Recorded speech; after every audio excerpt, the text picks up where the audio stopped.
നമസ്കാരം. Alpha palliative care daily ന്യൂസിലേക്ക് സ്വാഗതം. പ്രധാന വാർത്തകൾ.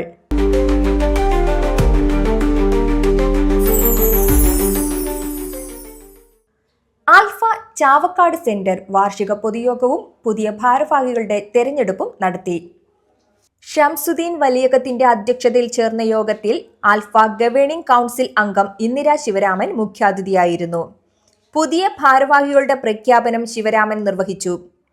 N.K.. Basheer president, P C. Muhammad Koya secretary, Talhath Paduvingal treasurer എന്നിവർ പ്രധാന ഭാരവാഹികളായുള്ള കമ്മിറ്റിയിൽ Rasheed Poolakkal, Haseena Ashraf, R S. Mehaboob, C A. Muhammad Unni vice പ്രസിഡന്റുമാർ, V K. Sainul Abideen, Zubaida teacher, Hashim B P, Sheejitha Basheer joint സെക്രട്ടറിമാർ എന്നിവരും ഉൾപ്പെടുന്നു.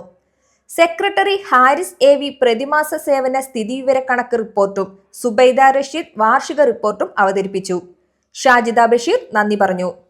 Irinjalakuda government model boys vocational higher secondary സ്കൂളിലെ SAPC ആരിഷ് ക്ലബ് അംഗങ്ങൾ രോഗീപരിചരണത്തിനായി സ്വരൂപിച്ച തുക ഉപയോഗിച്ച് വാങ്ങിച്ച വാക്കർ ഇരിങ്ങാലക്കുട ആൽഫ ലിങ്ക് സെന്ററിന് സമ്മാനിച്ചു.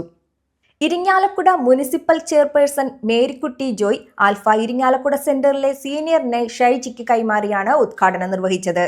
സ്കൂളിൽ നടന്ന ചടങ്ങിൽ PTA പ്രസിഡന്റ് ഭക്തവത്സലൻ, അധ്യാപികമാരായ R. രാജലക്ഷ്മി, MA ലസീദ, ഷൈനി, സുബൈദ എന്നിവർ പങ്കെടുത്തു.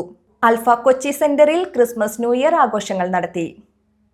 വോളണ്ടിയർമാർ, സ്റ്റാഫ്, SAPC അംഗങ്ങൾ, ഫിസിയോതെറാപ്പി വിഭാഗത്തിലെ അംഗങ്ങൾ, കുടുംബാംഗങ്ങൾ എന്നിവർ സന്നിഹിതരായിരുന്നു.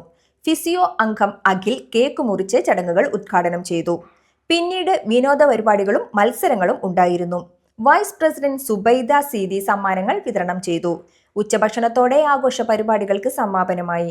ഇതോടെ ഇന്നത്തെ വാർത്തകൾ അവസാനിക്കുന്നു. ജയ് ഹിന്ദ്.